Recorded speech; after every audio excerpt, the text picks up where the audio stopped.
I would love to invite you to two experiences to make your Easter or Lent season meaningful. One is an online-only service that we're going to be providing for Good Friday. It's going to walk you with music and teaching through the experience of Jesus' death on the cross and what that means for forgiveness for you and I.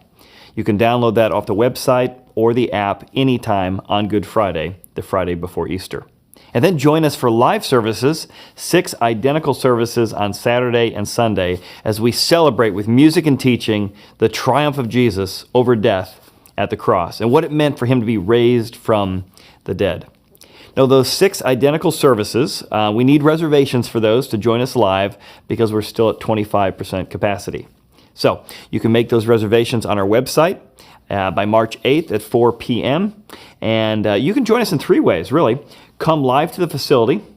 Also, if you're watching from home, on-demand services are ones you download at any time. Live stream means at those service times you can watch live. You'll be singing with us, worshiping with us, and really be part of the community through a virtual experience. Either way, we'd love for you to join us and celebrate with us as a church family what it means to experience the forgiveness of God through the online service and the victory of God through the live services or on-demand services for Easter weekend. Well, thank you for joining us this morning as we begin a brand new series. For those of you who have been with us for the last couple weeks, we've been going through the entire Bible, so you are all Bible experts. If you weren't with us for the last 8 weeks, whether you're watching online or in the atrium or here in the chapel, feel free to go back and download those fast-track Bible episodes to really have an understanding of the Jesus Bible, Genesis through Malachi. But today we're starting a new series called Novel Ideas. And there's something awesome about sitting down and reading a good book. And often some of our favorite books have themes in it that point us to understanding who God is. And today we're beginning looking at a book called Scarlett Letter. Maybe a book that you've read before, but a book that is embedded with biblical themes and ideas about secrets, about life, about being authentic, about the frustrations many of us have had about even thinking about the Bible, Jesus, or God, because Christians seemingly are such hypocrites.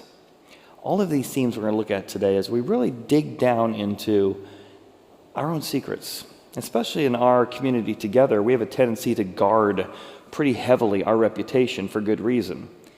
And yet, the very nature of guarding your brand has a tendency to lead us to having secrets we can't tell anybody about. So let's go through that journey together as we look at the Scarlett Letter this morning.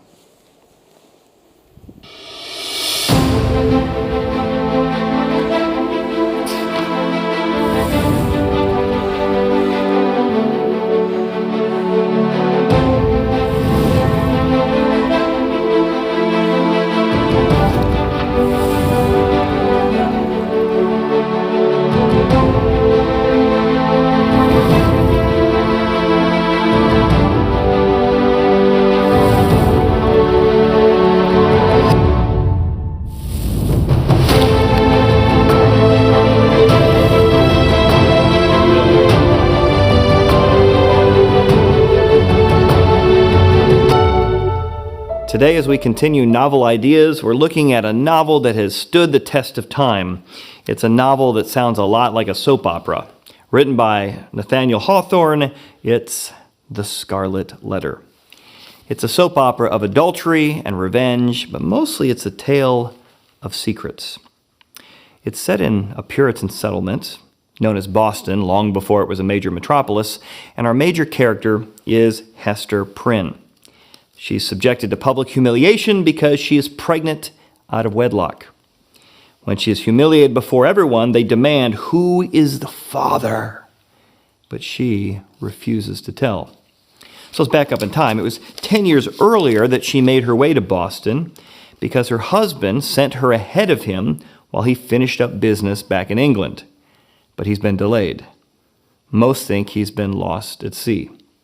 After some time, she falls in love with the local minister. His name is Arthur Dimmelsdale, and they have a little girl by the name of Pearl. But no one knows who the father is. Now, he's plagued with guilt, his secrets, In fact, it leads to a physical heart condition as he leads this duplicitous life as a pastor speaking against immorality and someone who's accused and participated in the very things he preached against. Now, Hester is required to wear a patch, a big scarlet letter A, to humiliate her that she's an adulteress. However, she becomes very, very kind, very, very loving, and she's known in the community as someone who really, genuinely does good works. And so that scarlet A becomes her reputation for being a person of love and kindness. Meanwhile, her husband didn't die. He returns to town. He's humiliated to find out that she's had a child, not by him, and he decides to disguise himself as a doctor named Roger Chillingsworth. And he decides to move in with the minister in his failing health to investigate who in this community bedded my wife. He soon finds out that it is indeed the minister. The minister, plagued by guilt and secrets, decides to go public with his confession on election day. But all those years of guilt and secrets have done him in, and he ultimately dies and he collapses into Hester's arms. Soon after, her ex-husband dies, and now she moves back to England with Pearl. But 10 years later, she returns to Boston, and surprisingly, she's still wearing the Scarlet A. While it was meant to be a badge of shame and humiliation, she takes it as a badge of courage, a reminder that she's living a life not of secrets, but of grace and freedom.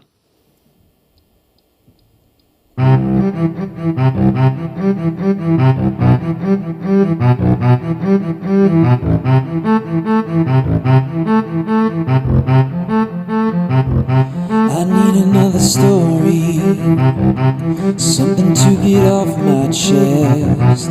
My life is kinda boring, need something that I can't confess.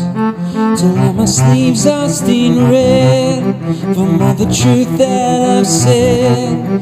Come by it honestly, I swear. Thought you saw me wink, no, I've been on the brink. So tell me what you want to hear, something that will light those ears. I'm sick of all the insincere.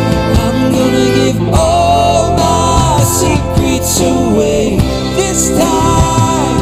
Don't need another perfect lie. Don't care if critics ever jump in line. I'm gonna give all my secrets away. My God, amazing that we got this far. It's like we're chasing all those stars. It's driving shiny big black cars. And every day I see the news, all the problems that we can solve. And when a situation rises, just riding into an album, send it straight to gold. But I don't even like my flow, no. So tell me what you want to hear, something that will light those ears. I'm sick of all the insincere. I'm gonna give all my secrets away this time. Don't need another perfect line. Don't care if critics ever jump in line. I'm gonna give all my secrets away.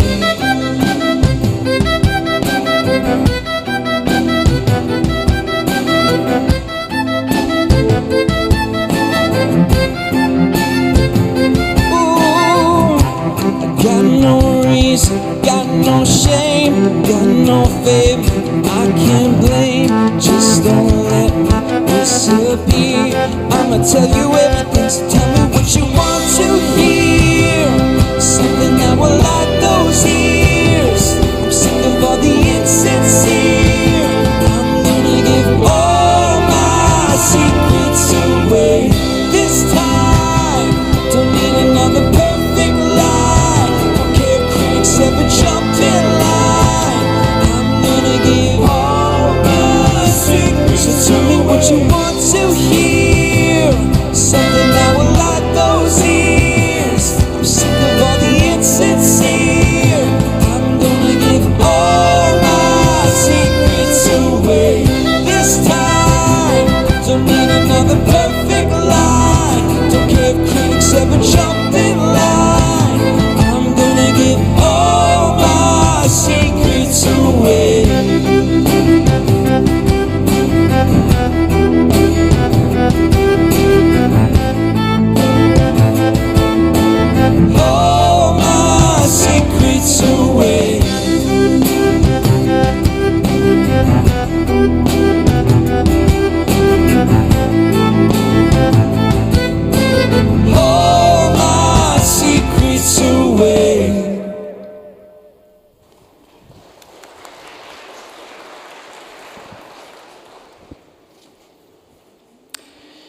You know, it's a great song, but it almost sounds like our worst nightmare.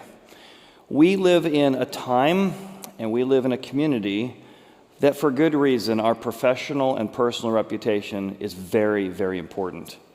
And we work really, really hard not to give our secrets away. We work really, really hard to make sure that we come across in the right way. And we've got a lot of good reasons for that, but often it leads us with a gap between who we are and who we pretend to be. And how do you handle your secrets? Most of us are alone in our secrets, whether it's we're struggling with depression, or we've had a failure, or our kids actually do rebel and disobey occasionally. We actually do fight with our spouse. I've talked to families who are going through marital problems, and they've told their kids, you can't tell anyone that we're about to get divorced, because the brand, the reputation, is more important than the reality. And now people can't process grief and they can't process difficulty. Secrets are difficult. And they are especially difficult in our community, how we deal with them. We end up becoming expert brand managers, but not really good heart managers. And I love how it's expressed here through our two main characters as they describe this dichotomy of what you do and the weight of your secrets. Here's what Arthur Dimsdale, the pastor who notices this gap between who he is and what he does, says, I have laughed in bitterness and agony of heart at the contrast between what I seem and what I am. And though it's the woman who gets the scarlet A reoccurring theme in the book is that she's more free than he is, buried under his own scarlet A, carved onto his own chest that he feels that people can see. Mr. Dimsdale was overcome with a great horror of mind, as if the universe were gazing at a scarlet token on his naked breast, right over his heart. And while he's preaching sermons against immorality and premarital sex and extramarital sex, and the Bible does speak clearly against that intimacy is best expressed in the context of marriage. And prior to marriage, God wants you to wait for your future spouse. And once you are married, wants you to save intimacy for within that. The Bible hasn't changed that position.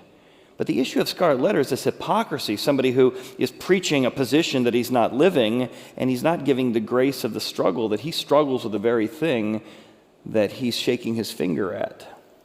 Meanwhile, the woman, she's the one that takes all the shame. She's the one that protects his reputation, and she gets a scarlet A so she can be shamed by the rest of the community who clearly doesn't struggle with anything. She's standing there before the community with her scarlet A that she was required to put on. And here's what it says.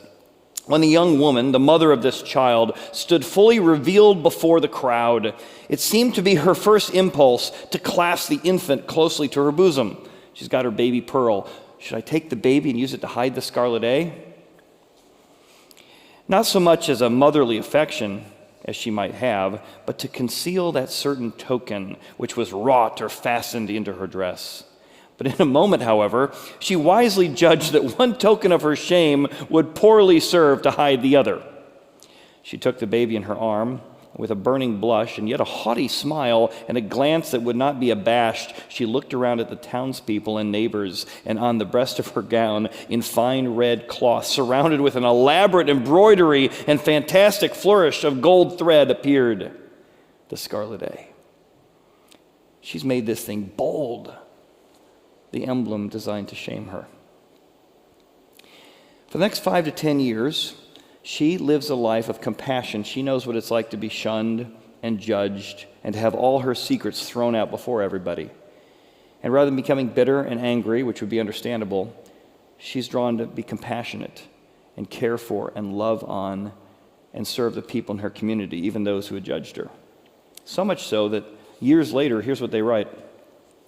The letter was a symbol of her calling. Such helpfulness was found in her. So much power to do and power to sympathize that many people refuse to interpret that scarlet A by its original signification of adulteress. They said that it meant able. Do you see that woman with the embroidered badge, they would say? It is our Hester, this town's own Hester, who is so kind to the poor and so helpful to the sick, so comfortable to the afflicted. The scarlet letter had the effect of a cross on a nun's bosom. It imparted to the wearer a kind of sacredness, which enabled her to walk securely amid all the peril. Is it even possible that a scarlet A could become a sacred A? That's what happened to her. She turned a scarlet A into a sacred A.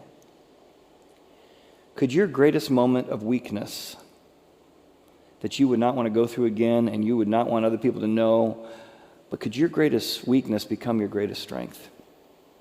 Could your greatest area of struggle, if you shared it with one person, a safe person, become an area of influence to draw you toward other people who are struggling, but they're alone in their struggles? Is it possible a scarlet A could turn into a sacred A? Well, to do that, if that's possible, that your greatest weakness could be your greatest strength, that the area of sharing might actually endear you toward other people who want to hear your story, you're going to have to move from being a brand manager to a heart manager.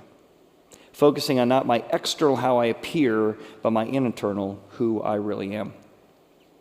Turning a scarlet A into a sacred A is going to require a massive reshift of priority, because all of us are really, really good at being brand managers. So I'm going to give you 3 reasons. 3 reasons to just think about sharing a secret, just a secret, with God and maybe one safe person.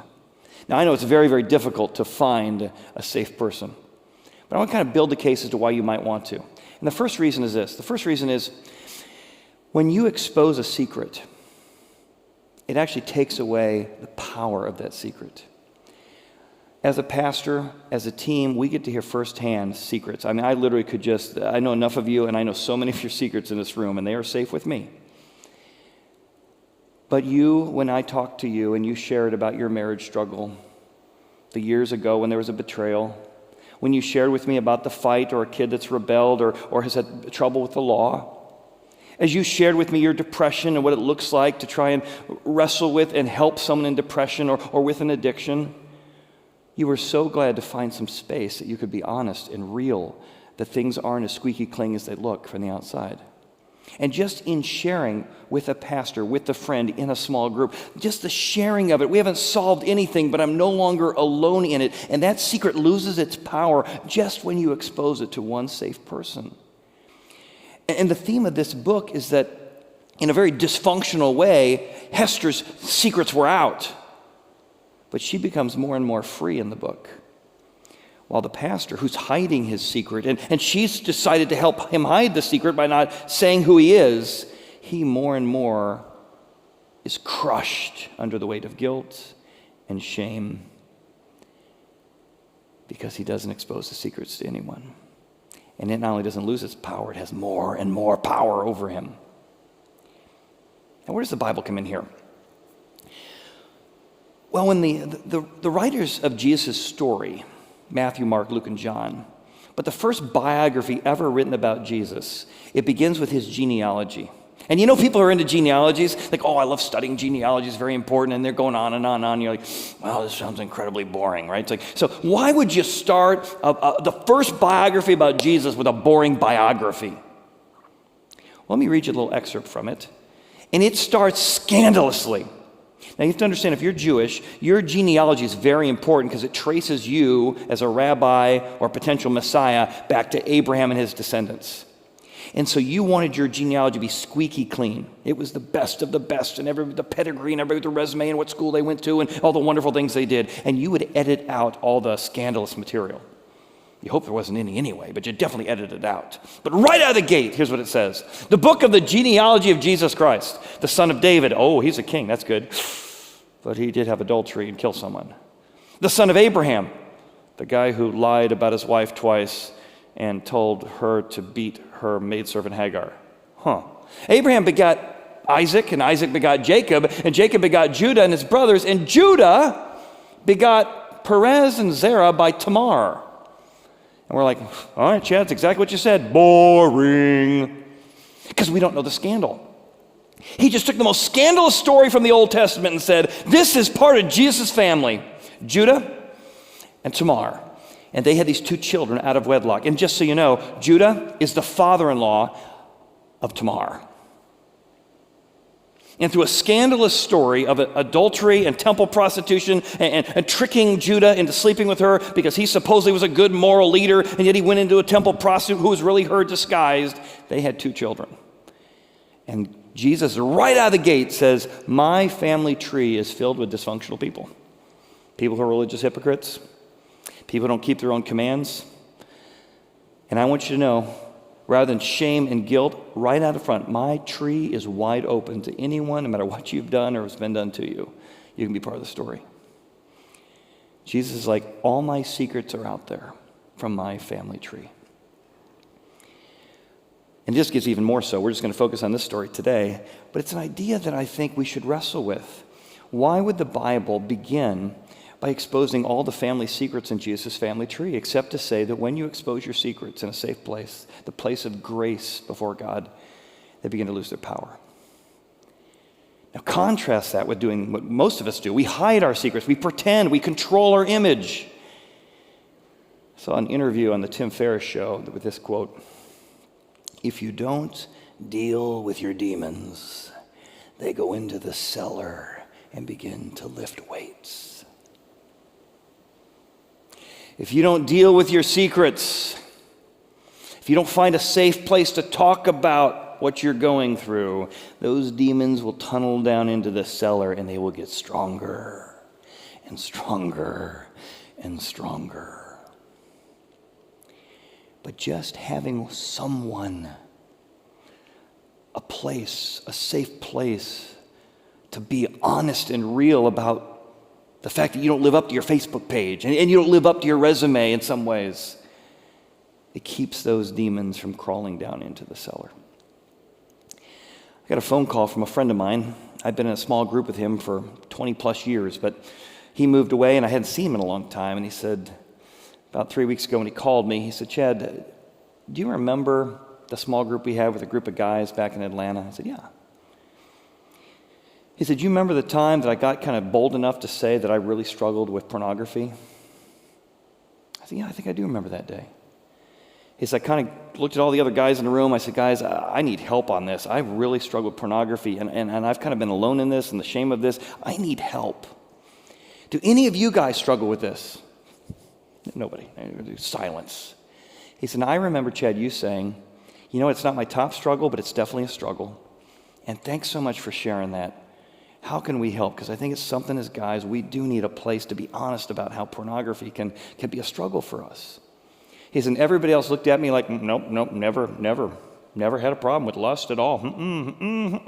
He said, I was so glad that you were honest because it made me feel like I had a place. But this is the part he didn't tell me until this call 3 weeks ago. He said, every guy came up to me one-on-one in the next week. And one of them said, in fact, I so struggle with it that at night I go for a walk in my neighborhood. This is back before it was easy to get access to pornography. He said, I go through a walk in my neighborhood like I'm just getting exercise and I'm looking into people's trash cans to see if I can find a hustler or playboy. And I thought, oh, I wish I had known so we could have just been helped, so we could have come alongside and say, you know, hey, we all struggle with different things. You're not alone in that. Let's come together. Let's move in a purer direction, in a more faithful direction. But he was alone in his secrets because there was no safe place to share them. The second reason I would just encourage you to share with God, he already knows anyway, by the way, he's not going to be surprised, and share with one safe person, is because when you expose your secrets, it creates this inner freedom. Oh my goodness, I have to pretend. Oh my goodness, somebody else has depression. Somebody else has had a business failure. Somebody else's kids aren't perfect all the time. There's this inner freedom of closing the gap between who you pretend to be and who you are. And so, you know what? I still aspire to this, but I'm not there yet. It creates inner freedom. That's certainly what we see in the conversations between Hester and Arthur. They have a conversation later in the book, and he's been weighed down by guilt. And she's been kind of forced, again, dysfunctionally, to have all her secrets out. After a while, the minister fixed his eyes on Hester Prynne's. Hester, have you found peace? She smiled drearily, looked down upon her bosom, where the scarlet A was, and said, have you? None. Nothing but despair, he answered. What else could I look for, being what I am and leading such a life as mine? Were I an atheist, a man devoid of conscience, a wretch with coarse and brutal instincts, I might have found peace if I was an atheist. Long ere now, Hester, I am most miserable. But the people reverence you. You got a great reputation, said Hester. And surely you work good among them. Doesn't that bring you comfort? More misery, Hester. Only the more misery. As concerns the good which I appear to do, I have no faith in it. What can a ruined soul like mine effect toward the redemption of other souls, or a polluted soul toward their purification? And as for the people's reverence, oh, would that it be turned to scorn or hatred. I must stand up in that pulpit and meet so many eyes turned up toward my face as if the light of heaven were beaming from it. I must see my flock hungry for the truth and listening to my words as if the very tongue of Pentecost were speaking. And then I look inward and discern the black reality of what they idolize. Can you feel the weight? And not just theoretically, personally you felt the weight, haven't you? Man, I must be the only person who ever wondered if I married the wrong person. I must be the only one who wonders if we're going to make it. I must be the only person whose kids got that phone call from the school, from the police. I can't tell anyone. There's no inner freedom, and God wants you to have inner freedom of not being trapped by the chains of your secrets. So let me go back to Genesis and tell you the story of Judah and Tamar. Because Tamar is a daughter-in-law to Judah, and her husband dies. And in that patriarchal assigned marriages culture, he promises that he will betroth her to his other son. And she waits for years, and he doesn't keep his word. But he's the important religious leader of the tribe of Judah, but he doesn't keep his word. And she has a first-hand look at some of the hypocrisy of his life. Well, in order for her family line to continue on and for her to be provided for, she knows she needs a son. And he's not keeping his word, though he's the religious leader. He's in charge, and he's supposed to have gotten her married to this man years ago, and it was according to their law. So she knows something about his character. He's heading into town, a nearby town, so she sneaks into that town and dresses up like a temple prostitute and puts a veil over her face. He comes by town, and he propositions her, this religious leader, stellar man of the community. As he's about to sleep with her, they begin to negotiate the price. And he says, well, how about I'll give you a donkey for the night? So 1 donkey for sleeping with you. And she's like, well, did you bring the donkey? Oh, no, I left the donkey at home. Well, what are you going to give me so that I will know you're going to do that? She says, what pledge will you give me? He says, well, tell you what. I will give you my signet ring and my cord and my staff that's in your hand. She says, that's what I want. Your personal staff, your signet ring, your cord. And then you go get the donkey tomorrow and we'll swap back. So he gave it to her. And they went into her and she conceived by him. So she gets pregnant. Now he doesn't know it's his daughter-in-law. He doesn't know anything about it. He just thinks it was a one-night stand in a far-off place. He comes back. He goes to get the donkey. He sends the donkey back with a messenger because he doesn't want to be caught in that area of town. They come back like, hey, have you seen a temple prostitute?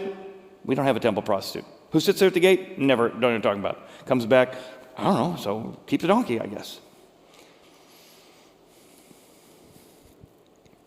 Unrelated, as the leader of his community, his daughter-in-law is found to be pregnant.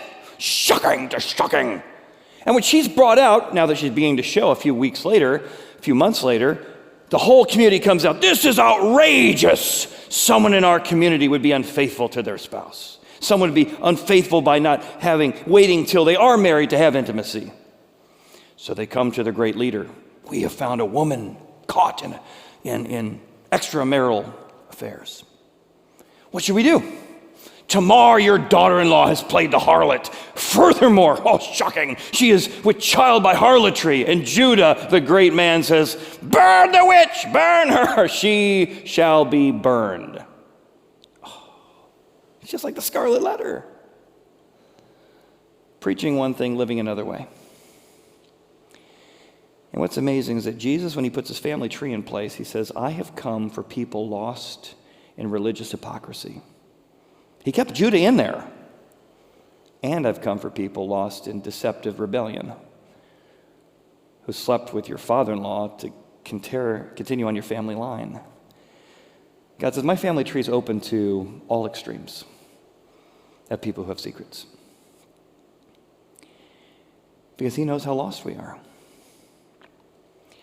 Somebody came up to me a few weeks ago and said, hey, could we grab lunch? I said, sure. So what's going on? He said, I remember a sermon you gave 10 years ago. I'm like, holy cow, wow, you guys get the gold star. Most people can't remember what I said 3 days ago. Well, way to go. He's like, well, what did I say? He said, well, you were a little elusive, but you implied that one of your children had some kind of big deal issue, maybe involving the police or something, but it was a big deal, and how you as a family were navigating the challenges of that personally, as a family. And I remember that, and I remember thinking, wow, I wouldn't want anyone to know, and Chad said that while it was going on stage, in an appropriate way, with hiding some of the details, because it wasn't appropriate, but to let you know, here's what I'm struggling with, here's what we're navigating. So I have a situation like that. And we just had a great, hard, difficult lunch together, where he didn't feel alone in his struggles, because I had opened about my struggles a decade ago. And he saw the inner freedom I had in the middle of it, though it was hard, let alone the freedom I had later, and said, man, I want whatever that is, especially in a society that we live in, a community we live in, where gossip travels so fast and things get exaggerated and everyone has to live up to their brand. Do you have a safe person, just one person that you could share like one secret with so you're not stuck in that inner bondage? That's why we started our church. Because it's in the grace of God, whatever you find out, whatever I find out about you, I'm not surprised. The Bible's filled with people who struggle with everything. Doesn't mean it's right. Doesn't mean it's easy. But God says, here's an environment of unconditional acceptance, whatever you've done, so we can work through this together. Third reason to share a secret with at least God and one safe person is that secrets, when you expose a secret, it dismantles that duplicitousness. Again, we teach our kids how to be brand managers because they're not allowed to share their struggles because their struggles might relate to our struggles. So we have taught duplicitousness, how to be one thing and not the other, not how to process the reality and to talk about the gap between the brand and the heart. And when you expose your secret to God, let alone one other safe person, it dismantles that duplicitousness. And you feel it. You feel the hypocrisy. You've shaken your finger at other people's hypocrisy, but you look in the mirror and you know you are as well. I know I am as well. People say all the time, I'm turned off by hypocrisy. And I'm like, well, great. You'll be turned off by me. But I at least try and admit that I'm a hypocrite. I just try not to do it so often. And when I do it, I try to admit that I did it so I can do better. Isn't that so much more freeing than kind of pretending? Pretending you are something you're not? It's interesting in the book that the pastor who's been watching this woman that he impregnated and loves be scorned by messages coming out of his sermons with the scarlet letter A, and yet when her husband comes, her real husband, comes back and disguises himself as a doctor and lives with the pastor and realizes this guy's really weighed down by guilt and he's got a sickness of the soul. And one night as the pastor falls asleep, the husband of Hester sneaks in and looks at his chest. And under his shirt, it says this, "It was revealed."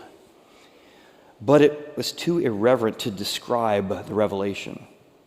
Saying it's too gross to describe. He had carved a letter A into his own chest.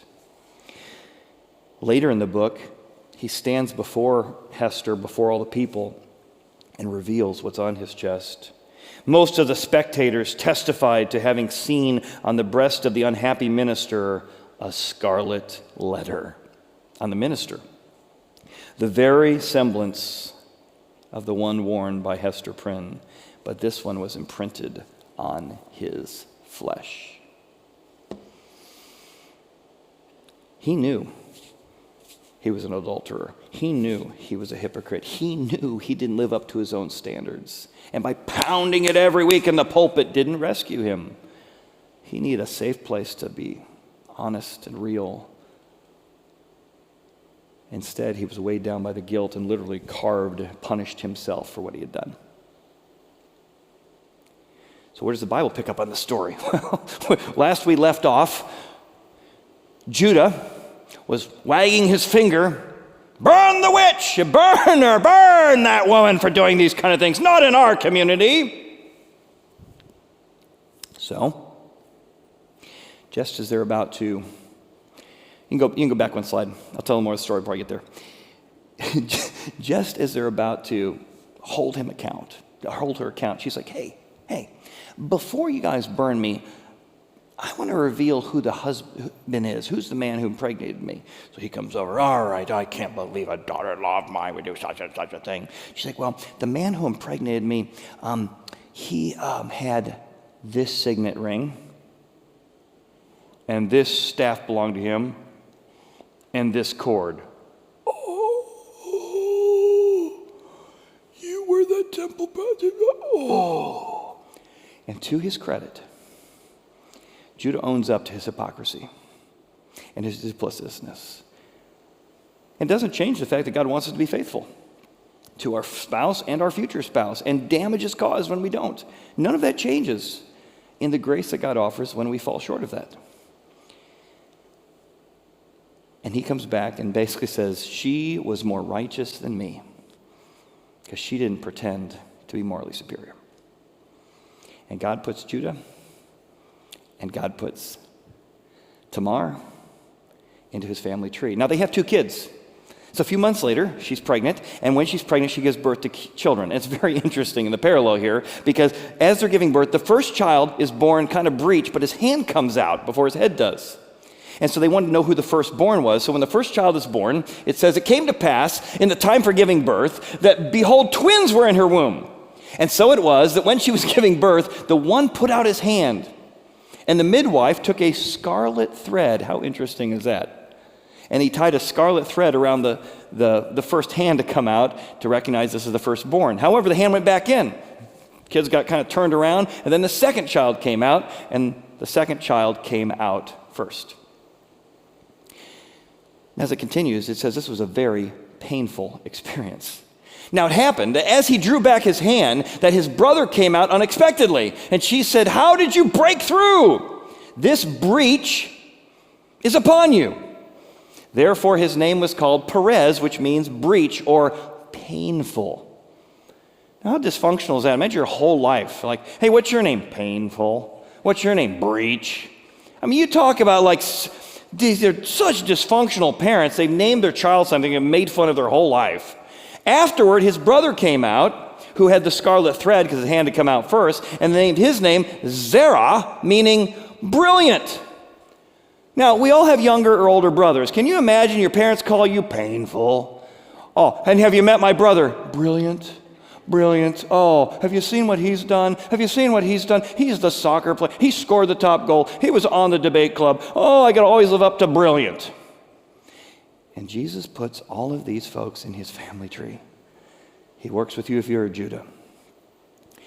He's willing to work with you and put you in his family tree if you're Tamar. In that genealogy we looked at earlier, maybe you understand why it was so scandalous. Yet God was saying right out of the bat that the biography he offers and the opportunity he offers is that wherever you are and whatever you've done, whatever inconsistency there is in your life, God wants you to know that he right out of the gate says that his family tree runs through people like Tamar and Judah and Perez and Zerah. So, how about you? Do you have a safe place to share your secrets? I know that's terrifying. It's terrifying for most of us, and it's especially terrifying in our community. Why don't you just begin by trying to share a secret this week with God?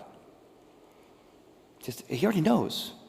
But share the secret with God and maybe one safe person and say, listen, maybe I want to join that men's group that Ken Kingston's going to start here in about a month. Maybe I want to get into a women's group. Maybe I want to call a pastor. Maybe I want to find one friend that I don't think is going to gossip about that, and that's very hard to find somebody who's not going to gossip about it. But someplace I can be safe and say, I'm struggling with being a mom.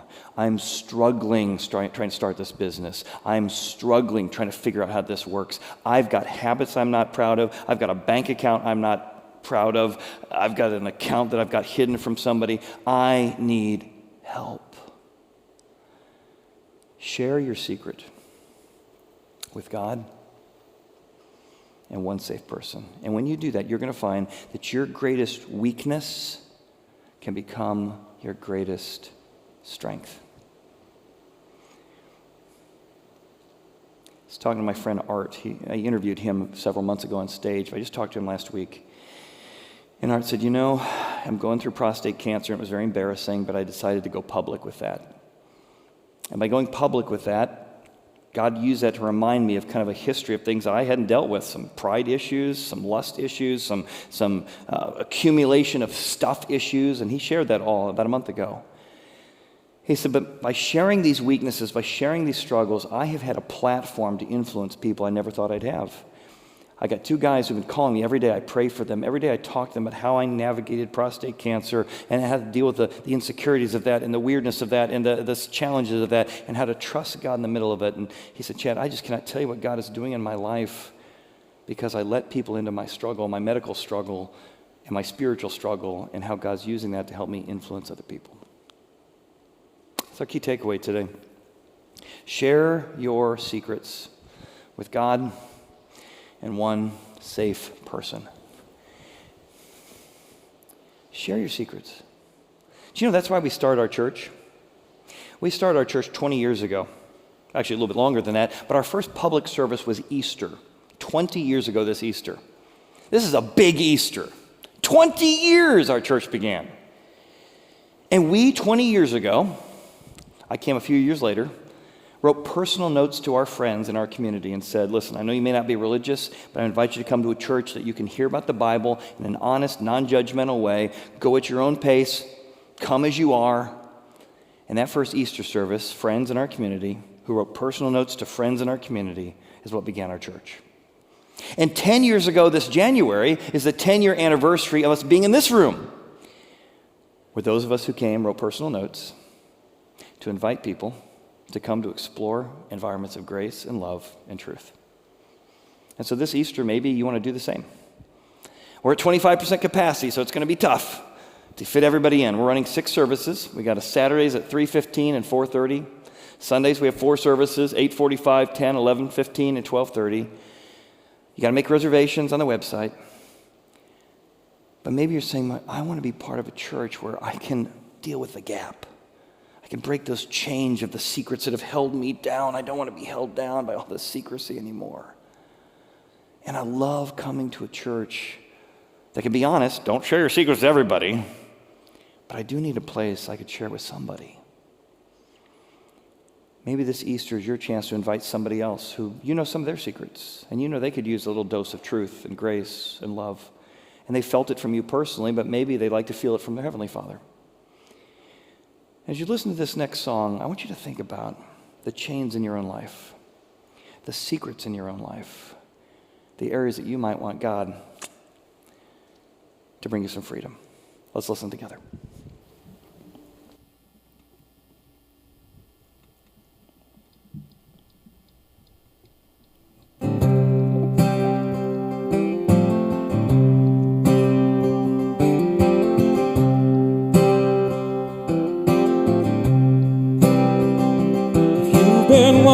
same old road for miles and miles.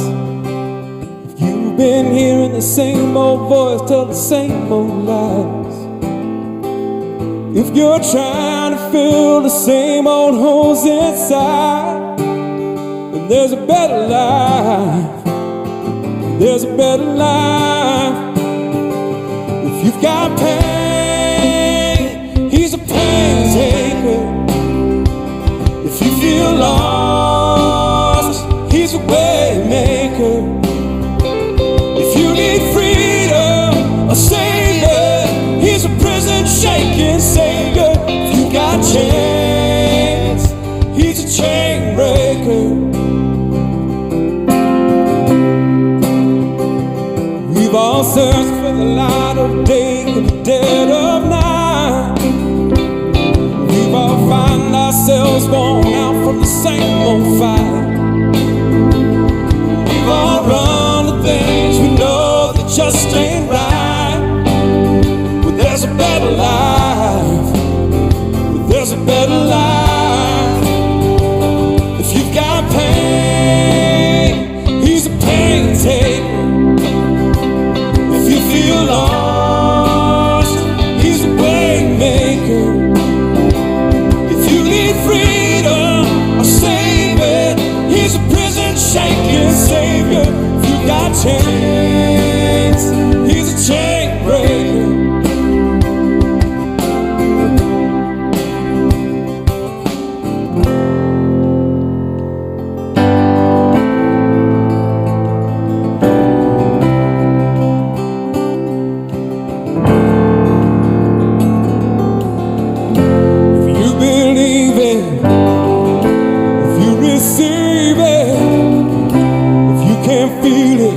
Somebody testify. If you believe it, if you receive it, if you can't feel it, somebody testify, testify. If you believe it, if you receive it, if you can't feel it, somebody testify.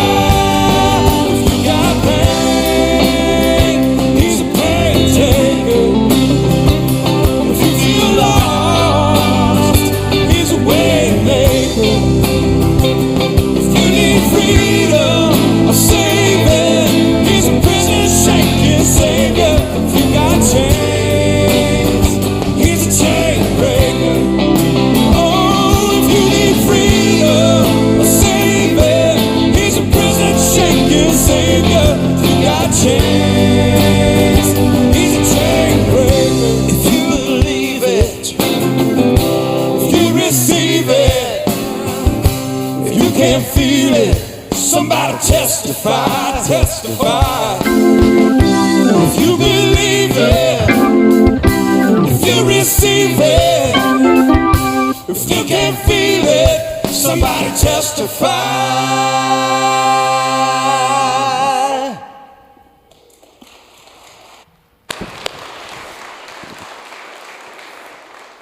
Well, you can feel that, the freedom. You're like, man, I wish I had that. And maybe this morning you want to respond to be part of that family tree. And you just want to say, God, I'm going to start this morning. I want to share my secret with you. Let me lead you into prayer.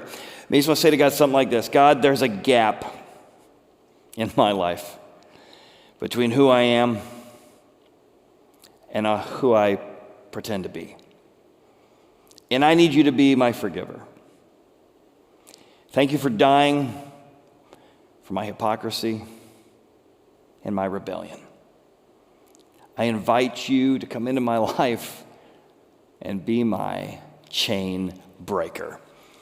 In Jesus' name, amen.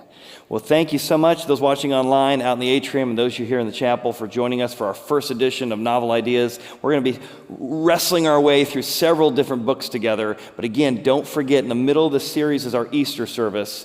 We'd love to have you be part of that. Make reservations. And then there's going to be a first time ever online only service for Good Friday that you can download through the app or the website on Good Friday if you want to navigate what it means to be forgiven by Jesus. Thanks so much for being here. We'll see you all next week.